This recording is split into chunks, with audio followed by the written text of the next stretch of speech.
Oh. Hi everybody, just going to share this video into the Tribe community group, which if you'd like to join, it's called Tribe Community. Tribe spelt with 2 I's, but you already knew that, I hope. All right, did you tag yourself? Great. Okay. Shall we get started? Sweet. Okay, we're on day 10 today. The last day of our 5 days on values. Today we're going to be talking about dealing with differences in values. And this is, I think, really important territory relationally. And I think a lot of the conflict that we experience in our relationships are due to differences in values. And we've already explored differences in values a little bit, but though mostly internally. We've talked about where we go into inner conflict, where we have different parts of us that are valuing things differently. So we've already talked about that, but I do kind of want to reference it because in a way it's the same type of negotiation that we need to go through in our relationships as we do with ourselves, and with ourselves, what's really important is that we have this kind of respectful, loving, curious, listening to ourselves and the different parts of ourselves with the inquiry that helps us understand those different parts such that we can lead ourselves effectively and we can start to understand how do I kind of resolve these differences in a larger operating kind of principle that my value starts to express. So getting a bit more into the kind of more interpersonal aspect of differences in values. So firstly, a lot of the time I think that our differences in values can be quite hidden. And just that itself, I think, is a massive part of what leads to conflict. So let me give a couple of examples around that. So part of it might be actually contextually. So remember, what we value will be somewhat contextual. If I'm like working super hard all the time and I have a value for like adventure and play and getting out there, but I'm tired and I just don't have like it in me to do that, in that moment I'm going to value kind of rest and rejuvenation a whole lot more. And this has certainly played out in my relationships, this type of dynamic. That doesn't mean that I don't value adventure and I might end up inside going, hang on, my lifestyle right now isn't good because I'm not making the time for the adventure that I need to do. But if my partner is in a bit of a different context and isn't so tired and she really values adventure and I want to kind of always just like rest all the time, well, so contextually, how we actually... We've been there. We've been there, totally. How we enact those values, requires a negotiation. So that's the first piece, that, what is the context that has us valuing things right now and actually being able to understand each other's context of why we're having a particular value. Of course, there's the larger kind of view of our overarching kind of core values that should then get into. And then the other kind of thing around where values is hidden is in how we actually even use our values to make meaning. So values are the basis of how we evaluate, right? So I'm using my values to figure out, what's kind of good and bad in this situation. I'm making a value judgment about kind of what's higher and lower value. So let's say I'm a person who values a lot of self-care, and for me that stuff looks like kind of taking time to myself and having baths and making sure I'm doing journaling. And then let's say I have a friend who values their friends spending time with them, and me kind of valuing self-care may have me not spending so much time with my friend, and my friend might evaluate that behavior as selfish in some form. So according to her values around friendship and wanting connection, she's going to translate my actions, into her frames of reference. And so now we get into territory where we start to judge each other based on our values without kind of realizing that we're actually have totally different reference points. And then this is really important that we have good inquiry about like what's driving the behavior of my friends so that I understand how they're evaluating, what are their motivations, and so this is such a really important thing to pay attention to in our relationships, so we don't kind of judge based on our reference points, that we can step back and go, well, hang on, what's the value kind of that's driving this type of behavior? So that to me is like a really this fundamental point really of this this talk about differences of values is firstly just having that inquiry. Hang on, what's behind this?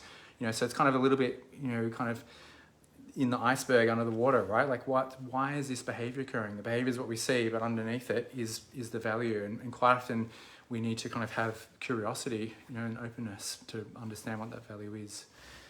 Let me pause at this point and see what's there for you. Yeah, I love everything that you're saying, and around the point around judgment, something that's useful to do when there's judgment, or like resistance arising to what someone said or someone's behavior, is to check, you know, what's the behavior that or what arises when I'm in resistance to how someone's being or something that they're saying. And if it's judgment, a nice question to ask, or an insightful question to ask, is, when I'm in judgment, what emotion does it help me avoid? What feeling does it help me avoid? And that way we start to be able to be more relational with ourselves, because when I'm being judgmental, I'm basically protecting myself in some way from my own experience, by placing my attention outside of me. So I might feel, well, let's say I'm that friend. We'll use that as the example. You know, I have judgment that this person is selfish. They just focus on themselves. They don't focus on this friendship. Okay, so rather than being in that, which is where we get into polarization of, well, then who's right? You know, it's a matter of perception, right? You know, you don't see yourself as selfish. I see you as selfish. Where do we go from there, right? So how I can be relational, though, in the face of us having difference in our values here, would be noticing, okay, so there's judgment coming up. Well, how does judgment help me to avoid what I'm feeling here? What am I feeling? I'm feeling scared. Okay, so if you watched the last Facebook Live that we did on emotions, we did a Facebook Live on emotions and how they can tell us what our values are. I believe that was day 8. So I go, okay, so I feel some fear here. Okay, well, what I know about fear is, fear helps me know that there's something that I care about. There's something that I fear I'm going to lose here. Okay, well, what's that? Connection. So I have fear here that I'm going to lose connection. And when I have that fear, how does that have me feel? I feel lonely and I feel a bit helpless. So what I might share with Carly, rather than sharing with him a judgment that I have about how he's choosing to live, which is really he's entitled to do. However, if he wants to have a relationship with me as his friend, he's going to be interested in how that is impacting me. So rather than sharing the judgment, what I would share, hopefully, is I notice that I have some fear about losing connection with you, and that has me feel helpless because I know that you doing you is really important to you, and I feel a bit helpless about what to do about that.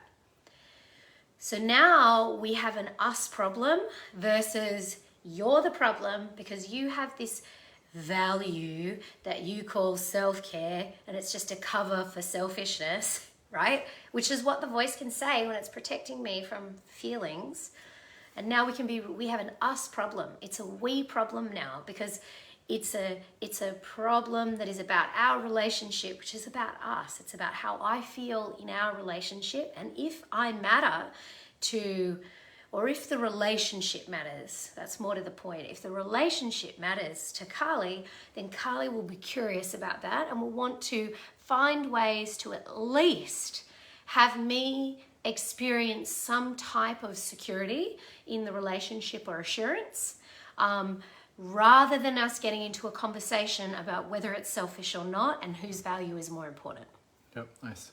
Okay, what I really like that you pointed to there is, because I was emphasizing the inquiry piece. Like what, you know, if I have this judgment that you're selfish, and rather than like just going, they're selfish, instead I have the inquiry of like, hey, I noticed that you know, we haven't hung out for ages, and every time I ask you to, if we're going to hang out, like you don't seem to want to do it, and I'm wondering what's going on for you. You know, can you help me understand, you know, like what, has you not kind of wanting to hang out with me, right? So that's the inquiry place, you know, which then might lead me to understanding from if I'm like role playing the other person might be like, well, you know what, I really want to prioritize self-care right now because I'm just actually feeling quite worn out and I just keep over giving, you know, and you know, and thank you for asking. Well, hopefully they'd like feel like pleasure at having that curiosity, but you're pointing to the other side, right? Which is, hang on, what has me having that judgment and how do I kind of then understand the value and the feelings that's driving that judgment?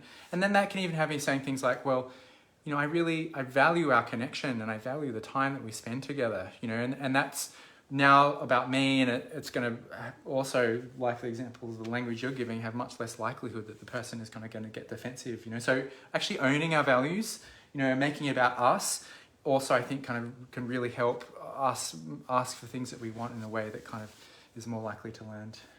Yeah, because when we're in judgment, there's really ultimately a part of us that's leading that tends not to be curious. So it really depends how triggered you are as to whether you're really going to be able to be genuinely curious or if you're going to be being curious to be an investigator.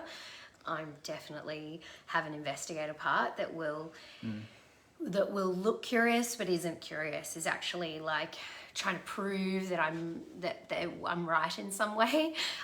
So check, you know, is your curiosity a genuine curiosity? And sometimes curiosity is just not enough. Like, for me to know that it's self-care may not actually resolve that I still feel anxious about the connection. I still feel nervous. I still have parts of me that feel insecure, and that by you knowing that, you get to be intimate with me and know me better. Yeah. And we get to navigate through something that actually then creates a lot more solidarity than before. Yeah. So it's not a problem, you know, it's actually not a problem when that's happening. It's an opportunity for more intimacy.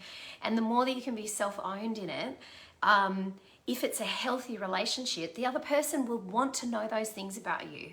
Bookmark. If it's an unhealthy relationship and you share something like that and that's problematic for the other person, I would call that an orange flag, meaning slow down, check out. Does this happen regularly where I feel, if I feel insecure, if I feel feelings that aren't positive affect, that I'm somehow dismissed or rejected in this relationship? That's an orange flag, guys. And if it's happening, you know, more, that's a red flag, which means stop. Yep. So there's this kind of side of like communicating around our values in such a way that we're kind of really owning them and we're understanding another person, which we've just talked about. The other really important piece of working with differences of values is how we kind of negotiate our shared strategies to meet those values. You know, so kind of a big part of where we get into trouble in a way is if we're debating about the strategies and we haven't understood the values enough to start to kind of do the brainstorming of strategies that's going to meet both of our values. So we keep playing with this example, right? So why don't we give the example of when we were going on that trip where we had the boat trip where we were going to Croatia and we were deciding where we would go for the rest of the trip. And you wanted to go like to Amsterdam, I think, and I wanted to go to Italy. And we were sort of in this like, you know, and it was Amsterdam, like Italy, Amsterdam, Italy. And we only had like an extra 2 weeks that we could add on to this Europe trip, and it was a big deal because like going to Europe's a long way, and both of us felt this nervousness that like we weren't going to actually get the thing that we wanted. And I think this is what you're about to go into, is like understanding what the values were underneath, right? I don't fully remember the example. But okay, well I'll finish it. Yeah. So but the point being, well, if you're doing this type of communication, you start asking, well, why do you want to go to Italy? And why do you want to go to Amsterdam? Yeah. What's the value about that place for you? That's right. And what we got was, it was so brilliant. It was like so nicely resolved. And actually this was like, I hadn't been led in this way before, and Carly taught me something through this process that I wouldn't have known how to navigate back then, right? Yeah. And I remember you saying to me, what has you wanting to go to Italy? And I was like, well, it's romantic, you know, it's just like, it's romance for me. And I want romance. I want to experience being in an environment that's really romantic, you know, and Amsterdam's not that for me. And Carly was like, oh, okay, I get that. And I was like, well, why do you want to go to Amsterdam? And Carly was like, well, there's just like amazing culture. Like there's amazing music there. And like, I really want to experience kind of the events that happen there and how rich the kind of... It was Germany, I remember now. Oh no, it was Berlin. Berlin, yeah. It was Berlin, Yeah. we ended up going to Amsterdam. Yeah, we went to Amsterdam. Right, that was our what we resolution. chose. Yeah. You wanted to go to Berlin. And I was like, I definitely don't want to go to Berlin. Like, Yeah. no. And you were like, and you said, I want to go because the music scene's really amazing there and there's amazing events and it's really creative there. And we went, okay. And so then we were able to understand what was the value underneath that was being driving these two ideas. And then we came up with Amsterdam, which was romantic and had culture and creativity and lots of cool events. And there was how we resolved this thing that we thought we weren't going to get our needs met. Yeah, nice. I think this is really super important to understand this type of process. And in a way, what we're starting to look at is kind of the hierarchy of how do we think through how we're going to create the value that we're wanting to create through our values, right? And so just to kind of give a little bit more example, so if we took the example we were having before around this kind of self-care and spend time through that kind of inquiry and of understanding, you want self-care and you want time, and so for you, like, you don't feel like you got a lot of time, and well, hang on, what if we start to use our time in a way that cultivates intimacy more quickly, and that way it's not taking up lots of time and you're getting the depth of connection that you want, and it's that type of thing where we're starting to brainstorm the possibility of what it looks like, and if you get stuck, it normally means that you can go up higher in the hierarchy, what is it about that you want, the nature, like the time that you feel like you need self-care for, or whatever it is. Or taking another example, let's say I value money, and that means I need to kind of have this high paid job to make the money that I want, and if we feel stuck there, I might inquire with that person. I say, well, what does the money give you? What do you value about that? And well, what I value about that is the security and the freedom. Like, right, okay, security and freedom. Like, okay, well, I want to have some more time with you, and what other ways could we be creating security and freedom for our family? Can we like downscale how much money we're spending? Leave somebody else, move in with our parents, I don't know, for a while. Like, so that type of process, of going up your values hierarchy until you come to kind of a shared value, essentially. And once you have that shared value, that shared sense of purpose, then kind of going back down into, well, how could we make that happen? And this, I think, is the basis of kind of collaboration, really. Yeah, this is like another way of saying it is do we try and do power over, or do we do shared power, soft power? So power over would be, well, we're going to Berlin. That's just what we're doing. Or power over would be, well, I need self-care, so if you can't deal with it, bugger off, I'm not right for you. Or, if you're not going to give me the attention I need, then that means that you're neglectful and I don't know if I want to be in this relationship, right? So these are moves that are power over. Power over meaning I didn't collaborate with you in the decision. I haven't had a conversation with you or done a process with you where we are talking about what would you need to give me for me to have this need met. Like, how would you, what level of participation, what do you need in this exchange for this to actually work for you? See, if I'm not thinking about that, it's all about me taking what I want. And this is so common where we make unilateral decisions and we kind of use the lever of threats and withdrawal and righteousness to kind of armor ourselves off rather than feeling the vulnerability of staying in the negotiation of how can we make this work for both of us. And that is an elegant dance, and one that we're all learning because we are inside of a culture which is fundamentally power over. We live that way with nature, and therefore it's like not modeled to us. We're learning how to not be unilateral now in our decision-making processes. And when we're in relationship, there is no place anymore for unilateral decisions.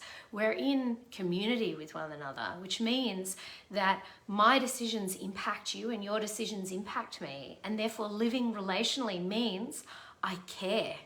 Yes. And I really believe that this kind of form of collaborative power, a lot of the time, most of the time, as we get good at being able to do these types of processes, actually makes each of us more powerful, right? Because I now have kind of, your wisdom and the resources that you bring as part of whatever it is, the trip that we're doing, like I think it was a better trip that we did. Like I could have just gone, screw you, of course, at that point we were together, I wouldn't have, but like, maybe I'm like, I'm just going to Berlin on my own, like, but then I miss out like the way I would have felt empowered, like having you as part of that trip, and how you actually contributed towards creating the experience that we're having together. So this kind of power, is to me is like a mutually enhancing power. We're both more powerful because of how we kind of contribute to the dance. We're better when we're together. Totally. So there are nuances here, of course. Like sometimes there are conflicts of values such that it isn't going to work. And I think that's important to acknowledge too. And I think a real classic example of that is, if one person really values creating a family and having kids and the other person just really doesn't want to do it, well, that is going to be hard to resolve. You might still go through the process and go, well, what is it about having kids and not having kids, but for a lot of people, I think that would actually be a deal breaker in the relationship. Or it should be. Or it should be, that's right. I think for a lot of people, that's a very important conversation to have at the start, right? Why? Because there's actually a time pressure, right? There's some things that you can wait to see if you can work it out, have a negotiation, but there's other things in life like your health. Like your health is super important. Like don't play Russian roulette with that. Your safety and your body clock as a woman, as a man, right? Yeah. So I think, it's kind of important to be respectful and not kind of, let's say, impose our values on another person and have that inquiry and share our values. And it's important to realize, actually, I don't think this is going to work. Our values are too different, and what we're wanting and where we're steering our lives. And let's just, be real about that, and treat it for what it is. So I think that's really important. The last key thing I want to say is that it's really important in your relationships to take stands for your values, and in one of the earlier videos that we recorded, we talked about kind of socialization, and when people are very socialized, it can be very challenging for them to take strong stands for their values, particularly if they're inside that socialized culture where they might be judged for having taken that value. So learning how to do these processes, but not in a way that I'm not actually speaking up for myself, So I want to have curiosity, but I like that owning what my values are piece is really, really important. And as I do that, I probably am going to create more conflict around me. So then these types of relational type practices become really important for then knowing how to deal with that conflict. And it's a form of kind of, we're becoming more powerful as we own the truth of what's important to us and expressing that. And as we become more powerful, we tend to potentially create more polarization around us and more conflict. And that's a good thing. But we want to do it in a way that we're really respectful of others. We don't impose our values on other people. We actually respect that they have, a lot of the time different values to us, and we have inquiry about that. And if it means that we walk a different way, we walk a different way, and we let other people do the same kind of thing. And so this, as we start to take stands for our values and relate in these kind of ways, I think it creates very different possibilities for our relationships and how we move within our relationships. Sweet. Anything else? I think that's good. Great. Yeah. Good one. All right, guys. Well, thank you for joining us tonight. As usual, we will put a practice in the comments for you to have your own personal experience of some of the things that we've been cycling through this evening, and we hope that you enjoy that if you choose to do it. Great. All right, so tomorrow we'll start the last chapter of this series, which is getting shit done that matters to us. So we will see you tomorrow night, same time, 6:30, where we'll start with the overview and then follow with 4 days of discourse and practices. All right, good night, guys. Good night.